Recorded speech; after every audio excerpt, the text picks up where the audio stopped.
Lakhtar Viramgam highway ઉપર eco car પલટી ખાઈ જતા સર્જાયો અકસ્માત। લખતર કેન્ટીનપરા અને ઉમિયા હોટલ સામે ગાયને બચાવવા જતા ઇકો કારના ડ્રાઈવરે સ્ટીયરિંગ ઉપરથી કાબુ ગુમાવતા રોડની ડિવાઈડર સાથે ધડાકાભેર અથડાતા રોડ ઉપર પલટી ખાઈ ગઈ। ઇકો કારમાં સવાર પતિ પત્નીનો થયો આબાદ બચાવ। પતિને હાથના ભાગે સામાન્ય ઈજા। સુરેન્દ્રનગરથી ગળથર ગામ ખાતે હોળીના તહેવારને લઈ માતાજીની બાધા પૂરી કરવા જતાં સર્જાયો હતો અકસ્માતને લઈ સ્થળ ઉપર લોકોના ટોળેટોળા ઉમટ્યા। ગ્રામજનો દ્વારા પલટી ગયેલ ઇકો કારને ઊભી કરવામાં આવી। અકસ્માતમાં સામાન્ય ઇજાગ્રસ્ત યુવકને લખતરની સરકારી હોસ્પિટલ ખાતે ખાનગી વાહન દ્વારા સારવાર અર્થે ખસેડવામાં આવ્યો।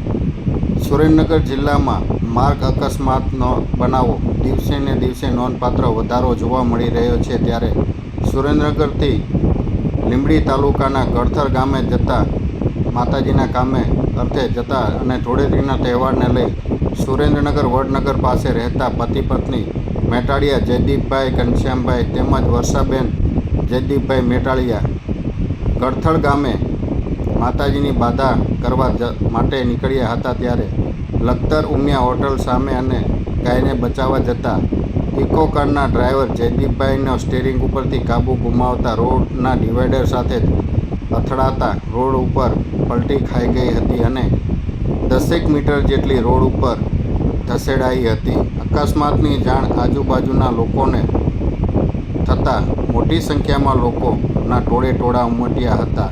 ડ્રાઈવર જયદીપભાઈ અને તેમના પત્નીને વર્ષાબેનને ગ્રામજનો દ્વારા બહાર કાઢવામાં આવ્યા હતા। ત્યારબાદ જયદીપભાઈને હાથને ભાગે સામાન્ય ઈજા થતાં લખતર સરકારી હોસ્પિટલ ખાતે સારવાર અર્થે ખાનગી વાહન દ્વારા ખસેડવામાં આવ્યા હતા। પલટી ગયેલ ઇકો કારને ગ્રામજનો દ્વારા આડી ઇકોને ઊભી કરવામાં આવી હતી।